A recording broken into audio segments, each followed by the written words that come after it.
carrefour des arts. Une émission de la rédaction de Canal Académie. On retrouve Anne Jouffroy. On l'oublie souvent, la bibliothèque Mazarine est la plus ancienne bibliothèque publique française dont l'activité se poursuit dans les mêmes locaux depuis 3 siècles. Et elle est donc toujours là, au sein du siège de l'Institut de France. Parmi ses conservateurs, l'abbé Gaspard Michel Leblond y joua un rôle prépondérant, à tel point qu'il est désigné comme le second fondateur de la bibliothèque Mazarine. On verra que le premier, c'est évidemment Mazarin. Leblond fut sous-bibliothécaire de 1770 à 1790, puis il dirigea cette bibliothèque de 1791 à 1801. Il conserva le titre et le traitement de directeur jusqu'à sa mort en 1809. On peut voir qu'il l'a dirigée pendant une période ô combien agitée. Depuis novembre dernier, à l'occasion du bicentenaire de sa mort, la Mazarine publie un ouvrage collectif qui lui est consacré et expose 30 ouvrages considérés comme exceptionnels. Ce sont des ouvrages qu'il a su acquérir au cours de son mandat. Isabelle de Cognioux, conservateur en chef et commissaire de l'exposition, est avec nous pour évoquer l'histoire de cette bibliothèque exceptionnelle et la personnalité non moins exceptionnelle de son second fondateur. Bonjour Isabelle de Cognioux. Bonjour. Quelle est l'histoire de cette institution qui a traversé 3 siècles entiers ? Alors, comme vous l'avez dit, la bibliothèque Mazarine a évidemment comme premier fondateur le cardinal Mazarin. Mazarin, donc, est italien. Il est né en 1602 et il a été appelé par Richelieu, qui a voulu en faire une espèce de... C'est évidemment anachronique, mais une espèce de chef de cabinet. Et il est arrivé en France au début de 1640. Il a très vite pris une part très importante dans le système politique français. Et dès la mort de Richelieu en 1942, il reste conseiller privilégié de Louis XIII, qui meurt lui-même très rapidement. En 1943. En 1943. À partir de ce moment-là, il y a une espèce de petit tour de passe-passe à la cour. Enfin, il devient donc le Premier ministre, le titre évidemment n'existe pas, d'Anne d'Autriche. Et il va occuper cette fonction sans discontinuer jusqu'à sa mort en 1661. À l'exception de la guerre civile, la Fronde, pendant laquelle Mazarin est forcé de partir en exil. Là, évidemment, l'aspect politique de Mazarin ne nous intéresse pas du tout aujourd'hui. C'est l'activité de Mazarin comme collectionneur d'objets très important. Je rappelle que nous avons pu consacrer un grand colloque à Mazarin en 2002, dont les actes ont été publiés par la bibliothèque Mazarine et les éditions Monet-Laillot. Et donc, tout cet aspect de la vie de Mazarin est retracé très en détail dans ce volume. Ce qui est important, c'est que dès qu'il prend comme ça ce rôle de premier plan politique auprès d'Anne d'Autriche, c'est en même temps qu'il décide de s'adjoindre les services d'un personnage très remarquable qui est Gabriel Naudet. Gabriel Naudet, c'est on dirait maintenant un intellectuel. Il appartient au cercle de ce qu'on a appelé les libertins érudits. Il était d'ailleurs libertin surtout dans le sens libre-pensée, et il était au contraire d'une austérité monacale pour sa vie privée.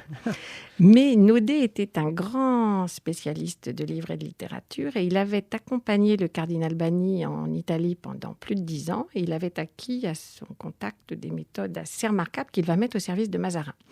Et donc, il devient son bibliothécaire en 1643 et c'est une chose incroyable, en moins de 5 ans, avant la Fronde, il réussit à fabriquer de toutes pièces pour Mazarin une bibliothèque qui est la plus grande existant à Paris à cette époque.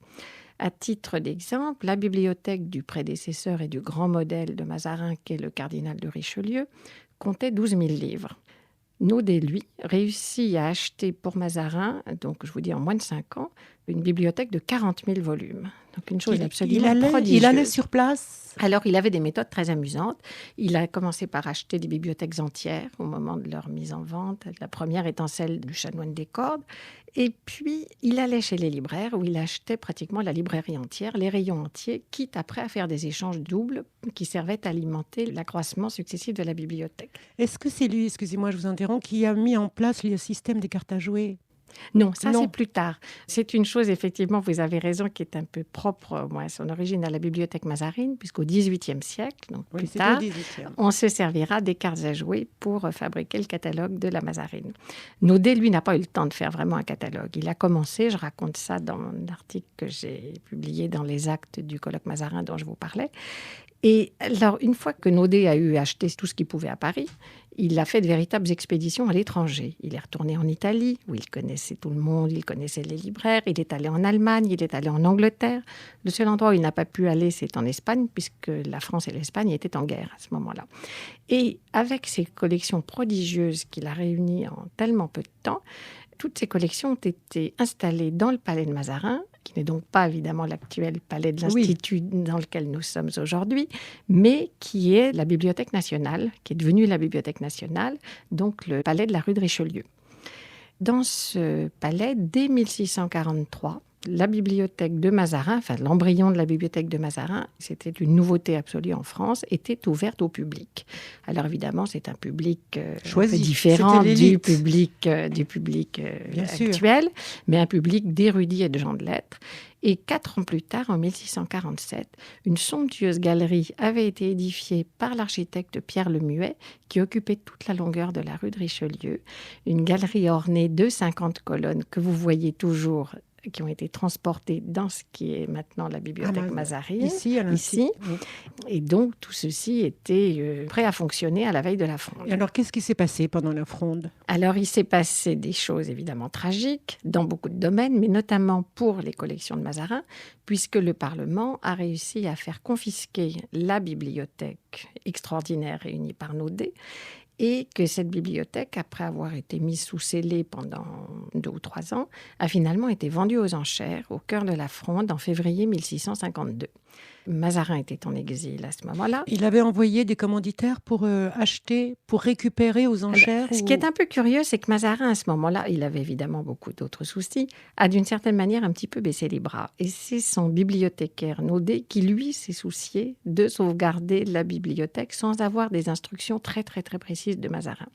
Alors d'abord, il avait mis à l'abri dans son domicile personnel, il résidait dans l'abbaye de Sainte-Geneviève, 30 livres considérés comme les plus précieux de la bibliothèque de Mazarin, les 30 trésors de Mazarin, qu'il avait cachés donc, dans son logement et qui seront restitués à Mazarin à son retour après la Fronde en 1654. Ces 30 livres, d'ailleurs, soit dit en passant, ont fait l'objet d'une exposition que nous avons également faite en 2002. Oui. Et c'est un petit peu par un clin d'œil. Le fait que nous avons choisi de célébrer l'anniversaire de l'abbé Leblond en choisissant aussi 30 livres parmi ceux qu'il a fait rentrer dans les collections de Mazarin. Et donc, pendant la Fronde, tout a été vendu aux enchères, les 40 000 livres. Mais Naudet a réussi à faire acheter en sous-main par des amis, des libraires favorables ou des gens favorables au cardinal, environ un quart de la bibliothèque. Que sont devenus les 3/4 ? Alors, les 3 autres quarts ont été dispersés, sont entrés chez d'autres collectionneurs, d'autres amateurs de livres.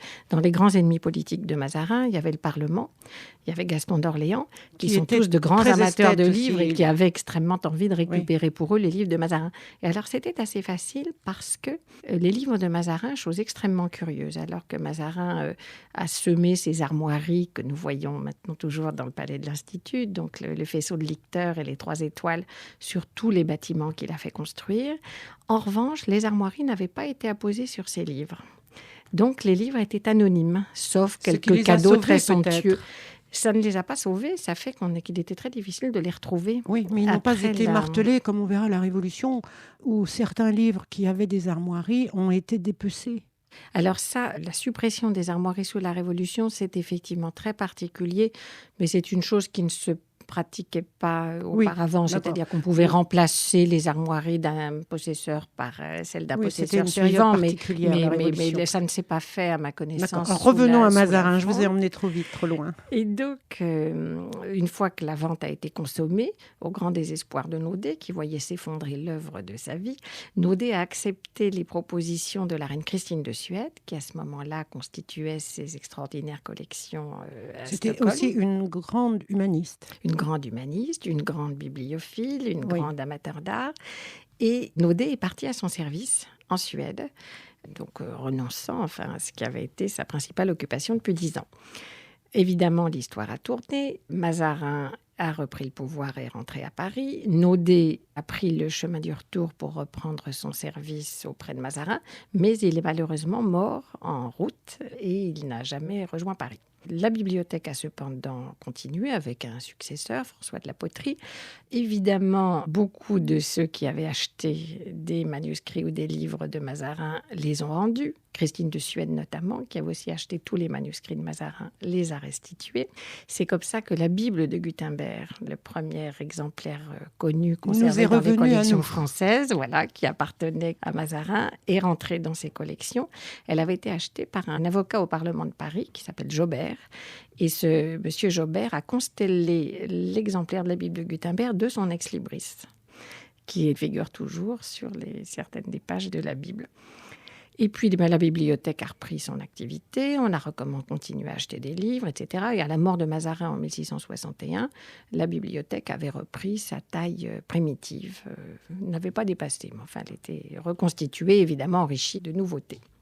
Donc à ce moment-là, Et que devient-elle c'est là que la mort de Mazarin, évidemment, c'est un cataclysme. Tout change évidemment au point de vue politique. Louis XIV prend le pouvoir, se pose la question de ses collections. Il a des héritiers qui sont ses nièces et les époux de ses nièces. Et comme il a une collection absolument extraordinaire de peintures, de pierres dures, de tapisseries, finalement, il fait mine, il y a une espèce de tour de passe-passe très amusant au moment de la mort de Mazarin, il fait mine de vouloir léguer tout cela à Louis XIV. Louis XIV, c'était un petit peu convenu sans doute, refuse noblement. Et finalement, Louis XIV rachètera aux héritiers de Mazarin une partie très importante de ses collections d'art et qui sont, on peut le dire, vraiment le noyau des collections royales françaises qui vont être évidemment constituées et amplifiées par Louis XIV avec notamment l'impulsion de Colbert. Il ne faut pas oublier que Colbert est rentré au service de Mazarin comme Mazarin était entré au service de Richelieu. Et Colbert, après la mort de Mazarin, va évidemment passer au service de Louis XIV. Alors pour la bibliothèque, c'est un petit peu différent. Mazarin avait comme modèle Richelieu. Richelieu avait favorisé de son vivant un collège. Évidemment, les collèges d'Ancien Régime, ça n'a rien à voir avec les collèges de maintenant. Ce sont des établissements d'enseignement supérieur assez proches de ce que sont encore des collèges comme ceux d'Oxford ou de Cambridge. Et donc, la Sorbonne n'était pas une université sous l'Ancien Régime, c'était un collège. Et Richelieu avait donné de l'argent à la Sorbonne, avait fait reconstruire la chapelle par son architecte Le Mercier. Oui, où il est enterré. Voilà, il avait souhaité que la chapelle de la Sorbonne soit son tombeau. Et il avait également légué sa bibliothèque au collège de Sorbonne. Alors Mazarin va décider de faire la même chose, mais au lieu de faire comme Richelieu et de prendre un établissement déjà existant et de lui donner un essor considérable, il choisit de créer un nouvel établissement. Et donc, dans son testament, il laisse de l'argent pour la création d'un collège qu'on va appeler le collège des 4 nations. 4 nations parce que ce collège est destiné à accueillir des jeunes nobles issus des 4 provinces qui ont été rattachés à la France pendant qu'il en était le principal ministre. C'est-à-dire l'Artois, le Roussillon, l'Alsace et j'oublie la 4e. Il s'agit de Pignerol, je crois, le verrou des Alpes. Et donc ce collège n'existe pas, il faut le construire. Tout ça est un peu long. On charge finalement l'architecte Levaux, qui vient d'intervenir dans la rénovation de la cour carrée du Louvre, de mettre en œuvre ce projet. Et il conçoit donc ce magnifique bâtiment qui est maintenant le palais de l'Institut de France et dont l'arc de cercle, c'était prévu par Levaux d'ailleurs. Levaux avait conçu ce bâtiment comme devant fermer la perspective depuis la cour carrée du Louvre. Oui, parce que c'était l'œuvre de Levaux, part et d'autre de la Levaux Seine. était rive gauche, rive droite. Oui. Il avait conçu un projet global. Donc ce merveilleux bâtiment sort de terre assez rapidement finalement, puisqu'il était terminé pour l'essentiel 7 ans après la mort de Mazarin. Et la construction du monument funéraire de Mazarin prend plus de temps, puisque le monument qui est toujours maintenant dans la chapelle, ce qui était la chapelle du Collège des 4 Nations et qui est maintenant la coupole de l'Institut, n'a été terminé qu'en 1691. Et donc Mazarin est enterré dans la chapelle du Collège des 4 Nations, auquel il a décidé de léguer sa merveilleuse bibliothèque. Donc dès 1668, la bibliothèque quitte son bâtiment de la rue de Richelieu. Et quand je dis la bibliothèque, je veux dire toute la bibliothèque, c'est-à-dire les livres, mais aussi les objets. merveilleuses colonnes sculptées de 1647, les bustes en marbre. rayonnages. Alors les bustes en marbre, non, on a l'impression quand on est maintenant dans la bibliothèque Mazarine que ces bustes en marbre ont toujours été là. En fait, ils sont arrivés seulement avec l'abbé Leblond, justement, et avec la Révolution. Ils ne faisaient pas partie du décor Très d'origine du XVIIe siècle. Pour la bibliothèque de Mazarin, ça n'est pas vrai pour d'autres bibliothèques du XVIIe. Et alors, le passage de la bibliothèque originelle à celle des Collèges des Quatre Nations faisait qu'elle était quand même toujours publique. Voilà, c'était une des conditions stipulées dans le testament de Mazarin. Elle restait publique et elle n'a jamais cessé de l'être, finalement. Ça a été sa chance. Ça a été sa chance, ça l'a sauvée au moment de la Révolution, ainsi que d'autres facteurs, évidemment, comme l'activité de l'abbé Leblond. Oui, alors justement, cette période révolutionnaire qui est si importante, qu'en est-il pour la bibliothèque et du citoyen Leblond ? Alors, le citoyen Leblond, donc là, on fait un grand saut chronologique. On a ouvert le collège Mazarin et la bibliothèque du Collège des Quatre Nations en 1689. En fait, ça a pris un petit peu de temps. Et pendant environ 100 ans, le collège et sa bibliothèque et sa chapelle mènent une vie de collège d'Ancien Régime. On continue à acheter des livres pour la bibliothèque, des livres de travail, des livres qui n'ont pas, évidemment, la somptuosité de ceux qu'avait pu posséder Mazarin. Ce que j'ai oublié de vous dire aussi, c'est que Colbert, une fois passé au service de Louis XIV, se rappelle évidemment que la bibliothèque de son ancien patron est la plus belle existante et qu'au moment où il décide, il propose à Louis XIV, qui évidemment accepte de recréer une bibliothèque royale qui avait une période extraordinaire au XVIe siècle, mais qui était très endormie depuis les guerres de religion, il décide de faire acheter par la bibliothèque royale les manuscrits de Mazarin. Donc, toute la bibliothèque de Mazarin est bien arrivée au Collège des Quatre Nations, sauf, et c'est un sauf très important, sauf les manuscrits qui, eux, sont rentrés dans les collections royales. Oui, c'était un acte de confiscation. Presque. Alors, il y a eu une espèce de simulacre, une palinodie d'estimation. On a estimé tout ça très peu cher et finalement, les manuscrits sont restés dans les collections royales. Donc, la bibliothèque du Collège des Quatre Nations avait une très grande quantité de livres imprimés, continue à en acheter, mais n'avait pas de manuscrits. Et c'est une des choses dont nous sommes tellement redevables à l'abbé Leblond, c'est d'avoir constitué une seconde collection de manuscrits en profitant des turbulences liées à la Révolution. Alors, à la Révolution. Alors, à la Révolution, donc notre bibliothèque vivait sa vie de bibliothèque érudite, ouverte au public et servante aux élèves et aux professeurs du collège. Alors, au moment de la Révolution, l'abbé Leblond est sous-bibliothécaire depuis une vingtaine d'années.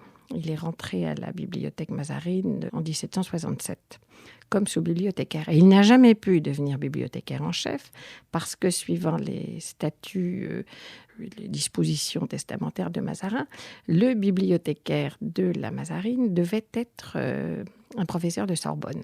Donc, lui n'avait pas ce titre-là. Il était académicien, mais il n'avait grand collectionneur très apprécié, mais il n'était pas professeur de Sorbonne. Donc, c'est un autre personnage qui bénéficiait du poste, qui est l'abbé Houck, et dont Marine, à partir de 1791.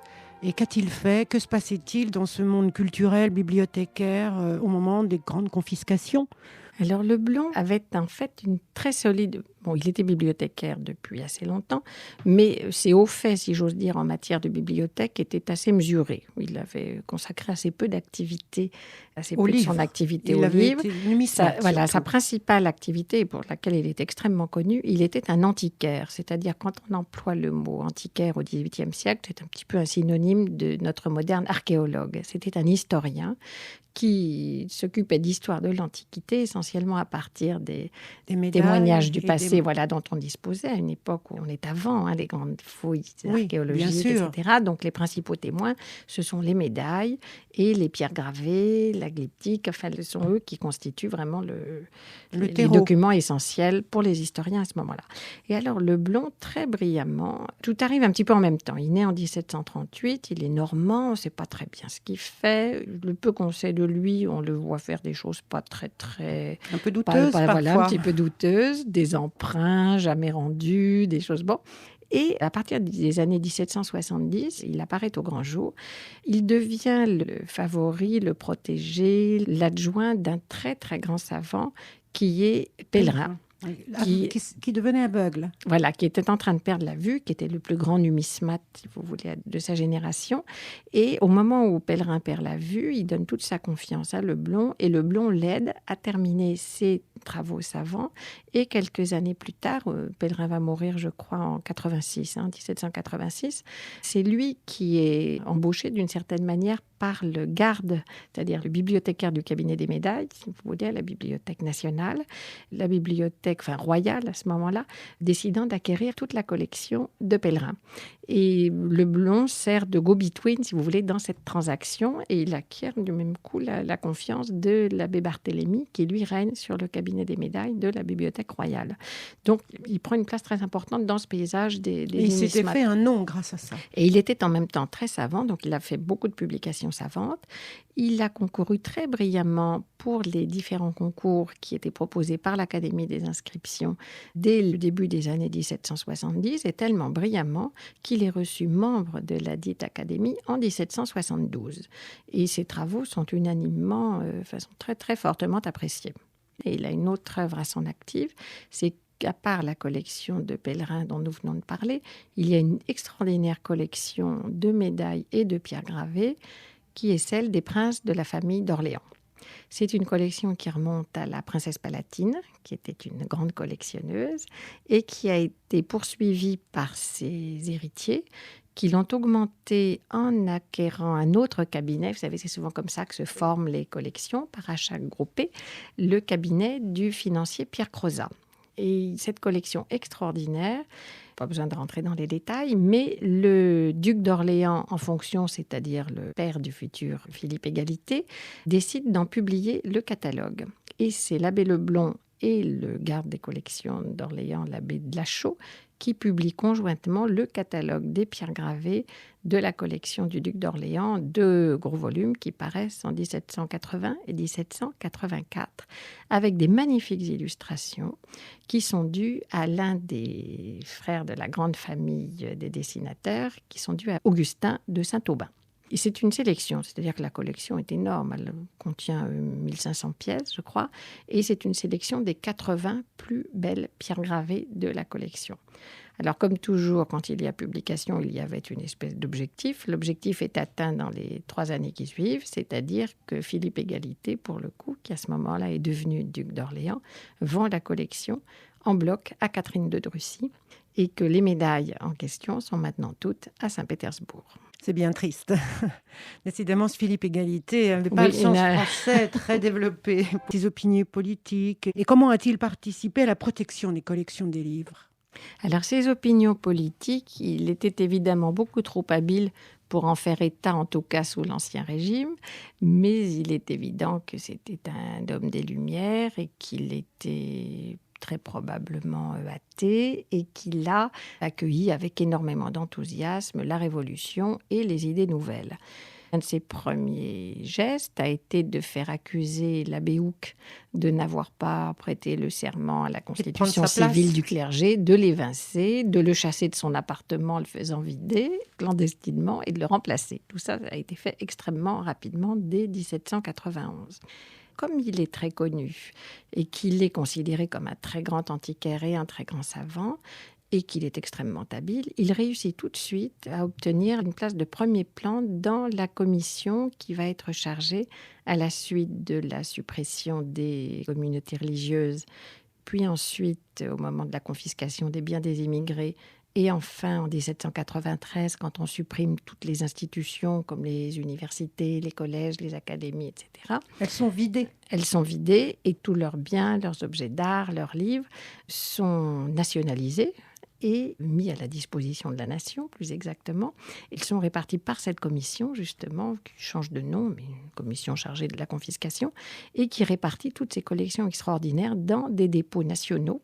Il y a 8 dépôts pour les livres à Paris et des dépôts pour les objets d'art, dont le plus proche et tout près de la bibliothèque ex des 4 Nations, c'est le dépôt des Petits Augustins, installé dans le couvent des Petits Augustins, qui est maintenant l'école des Beaux-Arts, et dans lequel un ami protégé de Leblond, qui s'appelle Alexandre Lenoir, va, avec Leblond, stocker tous les monuments importants qu'ils peuvent sauver du vandalisme et du pillage. C'est-à-dire les objets tout autant que les livres. Les objets tout autant que les livres. Et finalement, l'abbé Leblond, si je le compare par exemple au bibliothécaire de la Bibliothèque royale devenue nationale à la même époque, Van Pratt, le célèbre Van Pratt. Van Pratt, lui, est issu des milieux de la librairie, d'une famille de libraires. Il connaît admirablement les livres et il les connaît mieux que ne les connaît l'abbé Leblond, qui, lui, reste à cheval entre les livres et les objets. Ça doit être très dur de gérer tout l'afflux de ces ouvrages et de ces objets qui sont confisqués à Paris, en province. Puis quand on passe au consulat, c'est aussi dans les pays envahis par le premier consul que tout ça arrive à Paris. Oui. Comment peut-on gérer cet afflux incroyable ? Alors, ce sont des quantités absolument ahurissantes. On arrive à gérer à peu près la gestion des objets et des livres. C'est-à-dire que l'administration révolutionnaire a été très efficace. Des registres extrêmement bien tenus ont été mis en place et ont été tenus de manière très régulière tout au long de la période d'abord révolutionnaire puis consulaire. Et donc, on suit assez bien les entrées et sorties de tous ces documents. Là, en revanche, où l'échec, c'était infaisable, les quantités étaient tellement monstrueuses. Il y a énormément de projets de catalogue, puisqu'il s'agit non seulement, prenons l'exemple des livres, les livres et les manuscrits sont confisqués donc soit dans des couvents, soit chez des émigrés, et répartis entre des dépôts littéraires, où donc là, un beau registre est tenu à l'entrée dans le dépôt littéraire, avec indication de la provenance et de la personne ou de l'institution chez qui ils ont été confisqués. Et puis après, les rares bibliothèques autorisées à subsister, donc évidemment d'abord la Bibliothèque nationale, la Bibliothèque des Quatre Nations, la Bibliothèque de l'Arsenal et la Bibliothèque de Sainte-Geneviève ont l'autorisation de puiser dans ces dépôts, mais là aussi il y a toute une paperasse, c'est une procédure administrative. Autre registre de sortie, on indique pour chaque livre à qui il a été attribué. Et c'est fait avec beaucoup de rigueur, oui. Et c'est pour nous très utile parce que ça nous permet, à nous les conservateurs de maintenant, de retrouver l'origine de telle ou telle pièce, les provenances, et c'est très intéressant. Oui, c'est toujours très touchant de voir toute l'histoire d'un livre, les passages des uns, des mains voilà, des autres. Tout à fait, ça nous permet de faire son pédigré. Alors, en fait, on peut dire que Leblond, malgré quelques abus, quelques excès qui sont forcément pardonnables, a contribué incontestablement à sauvegarder d'innombrables richesses artistiques, scientifiques, littéraires, qui auraient été vandalisées autrement, en tout cas. Isabelle de Cogniou, quels sont les trésors obtenus grâce à l'ingéniosité de Leblond que vous présentez jusqu'au 5 mars 2010 à la Mazarine? Alors effectivement, l'activité de Leblond a eu deux aspects. Son activité au plan national dont nous venons de parler et que je vais abandonner sans oublier de dire que c'est surtout avec le Noir et ce qui va devenir le musée des monuments français qu'il y a eu une action très très importante pour la sauvegarde des œuvres d'art. Par exemple, ils n'ont pas réussi à s'opposer à certaines destructions, comme la destruction du château de Madrid construit par François Ier, mais ils ont sauvé énormément de choses, les esclaves de Michel-Ange, les trois grâces de Pilon, les fragments du château d'Annet qui sont encore aujourd'hui dans la cour de l'école des Beaux-Arts. Oui. Et pour les livres, ça a été, ils n'ont pas été les seuls, mais ça a été effectivement des bienfaiteurs. La même chose. Alors ça, c'est donc l'œuvre de Leblond au plan national. Pour la bibliothèque dont il avait la charge, la bibliothèque Mazarine, il a été effectivement un second fondateur, puisque dans un premier temps, la Mazarine avait certes été autorisée à subsister, mais elle n'avait pas été autorisée à puiser dans les confiscations révolutionnaires. Et donc, il a écrit des lettres extrêmement bien tournées, extrêmement convaincantes, qui font qu'il a fini par obtenir cette autorisation un petit peu tard, en 96 simplement. Et à ce moment-là, il n'arrête pas. Il va dans les dépôts très régulièrement. Il fait des listes où il réclame. Et il a réussi à obtenir pour la bibliothèque, c'est un petit peu difficile à chiffrer encore aujourd'hui, mais peut-être 60 à 70 000 livres imprimés. Dont des livres exceptionnels. Dont énormément de livres exceptionnels. Et puis une collection de manuscrits donc, qui n'existait plus. Environ 4500 manuscrits rentrent à la bibliothèque Mazarine à cette époque, dont 1500 manuscrits médiévaux. Alors, quand il a été décidé de faire cette exposition, évidemment, je me suis retrouvée devant quelque chose comme 60 ou 70 000 volumes, parmi lesquels il s'agissait de faire un choix. Donc, j'ai repris cette idée qui avait été déjà la mienne au moment des des festivités en l'honneur de Mazarin. Et j'en ai donc choisi de manière un petit peu arbitraire, un petit peu suivant évidemment mes intérêts, mais aussi les travaux qui ont été faits ces dernières années, les expositions que nous avons faites à la Bibliothèque Mazarine. Et puis, j'ai choisi évidemment de privilégier les manuscrits, puisque c'est à Leblon que nous devons notre collection. Donc, sur ces 30 pièces, exposées jusqu'à la fin du mois de février, plus de la moitié, 16 je crois, sont des manuscrits qui, un petit peu par hasard, sont des manuscrits essentiellement de 2 périodes, des manuscrits de haute époque, du XIe et du XIIe siècle, et puis tout un ensemble de manuscrits du XVe siècle. Il s'agit de manuscrits absolument remarquables par la qualité de leur enluminure et de leur peinture, des manuscrits très, très, très spectaculaires. Évidemment, il y en a beaucoup d'autres à la Mazarine, mais il fallait choisir, de toute façon. C'était déchirant, très amusant.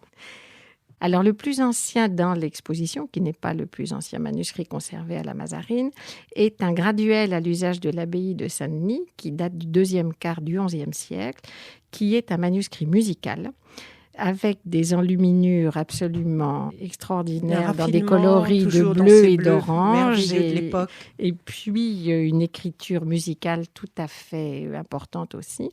Le manuscrit en question a été confisqué sous la Révolution à Notre-Dame de Paris, où il était entré. Enfin, c'est une histoire un petit peu compliquée, mais ce qui est amusant, c'est qu'il y était arrivé, il a appartenu au XVIe siècle, à un avocat, un parlementaire qui s'appelle Antoine Loisel, et dont on sait qu'il était un ami de Montaigne. Voilà. C'était pas la Boétie, mais c'était quand même un ami de Montaigne. C'était quand même un ami de Montaigne, il y a un érudit qu'il connaissait.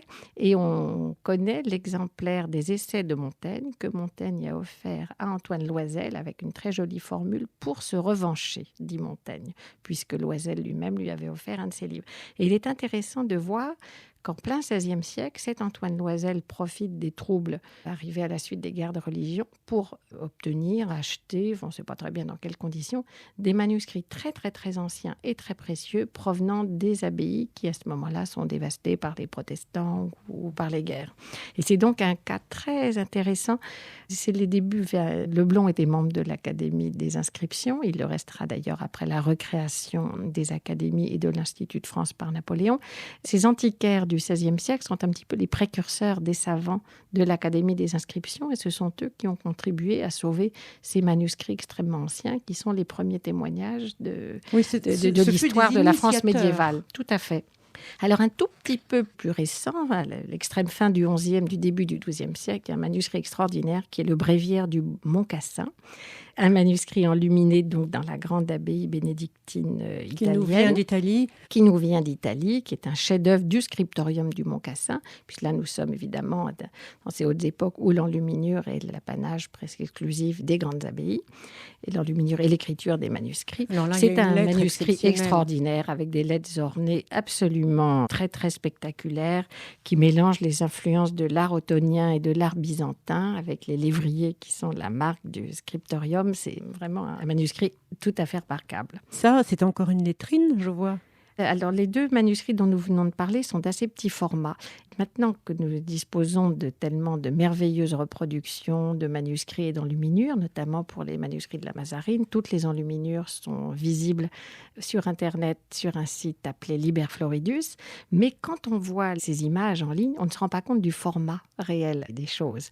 Et donc, il faut venir les voir sur place parce qu'à côté du somptueux Bréviaire du Mont-Cassin, mais qui est d'assez petite taille, il y a cette énorme Bible romane, enluminée probablement dans l'abbaye de Corbie, dans le 3e quart du XIIe siècle, avec une énorme page tout entière tapissée. C'est la grande page initiale de la Genèse, dans laquelle les lettres I et N sont entrelacées et surchargées d'épisodes de la création, de la chute d'Adam et Ève, etc. Caïn et Abel. C'est un manuscrit grand comme une table, enfin très très très spectaculaire. Voilà quelques-uns des manuscrits très anciens. Des incunables. Et alors, nous avons, et d'autre part, le XVe siècle est très bien représenté dans cette exposition, avec à la fois des manuscrits et des livres imprimés. Parce qu'on oublie que, bien sûr, la Bible de Gutenberg, c'est 1455, mais que pendant tout le XVe siècle, le manuscrit et l'imprimé coexistent. Et ça n'est que progressivement que l'imprimé va réellement prendre, évidemment, la place qui est la sienne. Pour combien de temps encore, nous ne le savons pas très très bien. Et donc, j'ai fait voisiner dans l'exposition des manuscrits et des imprimés qui sont réalisés à très peu d'années de distance. Il y a par exemple un somptueux missel à l'usage de Paris, là encore un manuscrit énorme qu'on date d'environ 1492 et qui est dû à un enlumineur extrêmement remarquable, qui est le Maître de Jacques de Besançon. Et ce grand manuscrit voisine dans l'exposition avec un livre imprimé en 1488 qui est la première édition d'un roman de chevalerie arthurien, qui est l'édition de Lancelot du Lac, première édition, Rouen, 1488. Juste à côté, dans la vitrine suivante, un autre énorme manuscrit, qui est un manuscrit des Antiquités judaïques de Flavius Joseph. C'est un manuscrit de la Renaissance. Il est réalisé en 1503, mais alors il y a 10 ans d'écart avec le missel de 1492, mais tout est différent. Il a appartenu à Georges d'Amboise, qui était un fastueux prélat ministre de Louis XII et qui s'était entiché de la Renaissance italienne, qui avait acheté une partie de la bibliothèque des rois aragonais de Naples et qui a demandé, c'est ça qui est extraordinaire, il a demandé à des artistes parisiens et rouennais, puisqu'il était archevêque de Rouen, et que sa librairie, comme on dit à cette époque, sa bibliothèque était au château de Gaillon, de s'inspirer des manuscrits de la Renaissance italienne. Et donc, cet énorme Flavius Joseph a une vingtaine de grandes pages avec des ornements Renaissance, des camées, des trophées antiques, faits dans le goût de la Renaissance par des artistes français. Vous avez encore beaucoup de trésors, mais il faut qu'on en choisisse quelques-uns. Alors, toujours dans la veine romanesque, il y a ce qui est un des très, très rares exemplaires connus. Il y en a moins de 6 au monde, du premier roman français imprimé, illustré, qui est le roman de Mélusine, qui est un livre imprimé à Genève en 1478. C'est un exemplaire colorié, illustré de 63 grandes planches à pleine page, dans lesquelles on voit les épisodes bien connus des amours de Mélusine et de Raymondin, notamment la scène dans laquelle Raymondin a découvert que Mélusine avait une queue de serpent, et elle est découverte, et elle s'envole par la fenêtre, et elle revient allaiter ses enfants. Et puis, donc, c'est une de ces histoires qu'on aimait tant encore au XVe et au début du XVIe siècle. Et longtemps, on a beaucoup. Et qu'on a aimé très, très, très longtemps. J'ai mis aussi des textes, il n'y a pas que la littérature, il y a aussi des textes scientifiques, enfin un par exemple très important qui est... Quand je dis texte, c'est surtout un livre d'images. C'est le premier grand traité de perspective imprimé, celui de Jean Pellerin d'Iviator, qui est une espèce de manuel, si on veut, de perspective à l'usage des artistes et des architectes. Et qui est très, très, très, très spectaculaire parce que, dans un souci didactique, les personnages sont schématisés à l'extrême. Donc, les planches représentent des monuments. C'est presque comme de l'art moderne, ce qui a assuré, évidemment, un très grand succès à ce traité rarissime, puisque de cette édition de Toul, le 1509, on ne connaît que 7 exemplaires au monde. Un autre livre très rare présenté dans l'exposition, c'est l'un des 3 exemplaires connus simplement du récit du voyage de Jacques Cartier au Canada, donc de sa seconde expédition qui va lui permettre de remonter le Saint-Laurent jusqu'à l'emplacement actuel de Montréal et de Québec. Alors ça, c'est un livre, je pense que toute l'Amérique nous l'envie. Il n'y a que 3 exemplaires, c'est la première fois que le mot Canada est imprimé. Il y a un exemplaire à la British Library, il y en a un à la bibliothèque de Rouen, un à la Mazarine, et c'est tout. Et puis, que choisir encore? L'exemplaire manuscrit du roi Henri III c'est des statuts de l'ordre du Saint-Esprit. Il y a un des très rares manuscrits connus du Viandier, qui est donc le grand texte de gastronomie du Moyen-Âge, le Viandier de Taïwan, dont on connaît, je crois, 4 manuscrits simplement. Alors, ça n'est pas le plus ancien, mais c'est quand même une chose tout à fait remarquable, que nous allons d'ailleurs prêter bientôt à l'exposition qui commence au château de Langeais, au mois d'avril, sur la gastronomie au Moyen-Âge. Il y a une reliure de deuil, un exemplaire offert à Catherine de Médicis en maroquin noir à semer de larmes d'argent. Il y a... Et puis la dernière représentation dans votre livre qui est superbe, c'est Ah, cette et puis gouache. Aquarelle et gouache. Les merveilleuses planches des dessins de Louis-François Cassas, qui est un peintre dessinateur de la fin du XVIIIe siècle, qui, d'une certaine manière sponsorisé, voilà un vilain mot, par le duc de Choiseul, a fait des voyages extraordinaires en Italie, mais aussi au Moyen-Orient, au Liban, en Grèce, en Turquie, en Égypte. On a rapporté des dessins extraordinaires qui ont été gravés par les frères Piranèse que Lucien Bonaparte avait installés à Paris au début du XIXe siècle, et gravés suivant une technique très particulière, c'est-à-dire des gravures très légères à l'eau forte qui sont reprises à la plume et enluminées à l'huile, à l'aquarelle ou à la gouache, de manière à donner l'illusion de dessin ou de tableau. Alors, j'en ai mis 3 dans l'exposition. Nous en avons une série d'une cinquantaine de planches qui montrent des vues absolument extraordinaires de Rome, bien sûr, mais aussi une vue du lac Majeur, Avec l'Isola Bella, une vue du Sphinx et de la Oui. pyramide d'Égypte. Et... Oui, c'était des photos, des reportages, mais des reportages esthétiques, artistiques. Et en même temps archéologiques, parce qu'il s'agit de archéologiques. montrer quand même, sauf la vue d'Égypte qui est un petit peu Oui, exagérée. un petit peu exagéré. Le Sphinx, c'était Voilà, très le grand. Sphinx est presque aussi grand que la Oui, pyramide. par rapport donc à la c'est pyramide. Un petit peu trop. Enfin, c'est Enfin, voilà, tout un une voyage. superbe exposition et je voulais simplement vous donner le mot de la fin pour voir à quel point cet homme, le blond, est un homme des Lumières qui nous a permis de découvrir cette période particulière. Disons qu'au sein d'une période effectivement très troublée, on n'est pas forcément d'accord évidemment avec tout ce qui a été fait au point de vue de cette espèce de gigantesque dépeçage des collections existantes, mais il a réussi dans cette période très troublée à assurer effectivement la survie de pans entiers de notre culture, patrimoine national et de notre culture. C'est pour ça que c'est vraiment bien le second fondateur de la Mazarine. Et d'ailleurs, cet amour conjoint, en tant que bibliothécaire, il devait obtenir des livres pour la Mazarine, mais il n'a pas manqué d'y faire entrer aussi des objets d'art, dont certains extrêmement précieux. C'est ainsi qu'il y a toujours à la bibliothèque les 2 magnifiques lustres exécutés au milieu du XVIIIe siècle pour le château de Crécy de Madame de Pompadour. Il n'y a plus, en revanche, les 2 seuls meubles boules qui aient été commandés par Louis XIV, c'est-à-dire les 2 célèbres commodes qui sont maintenant dans la chambre du roi à Versailles et que vous pouvez en ce moment voir dans l'exposition Louis XIV au château de Versailles, qui ont donc été sauvés par le blond et qui sont restés dans les embrasures des fenêtres de la Mazarine jusque dans les années 1930, où elles ont été empruntées pour une exposition et puis elles ne sont jamais revenues. Je vous sens un petit sourire de polémique. Non, mais elles sont sûrement à leur place. Oui. Mais j'aimerais bien qu'on n'oublie pas que c'est à l'abbé qu'il y Leblanc a un qu'on petit doit mot. leur sauvegarde. Merci beaucoup. Au revoir Isabelle de Cognaud. Au revoir, merci.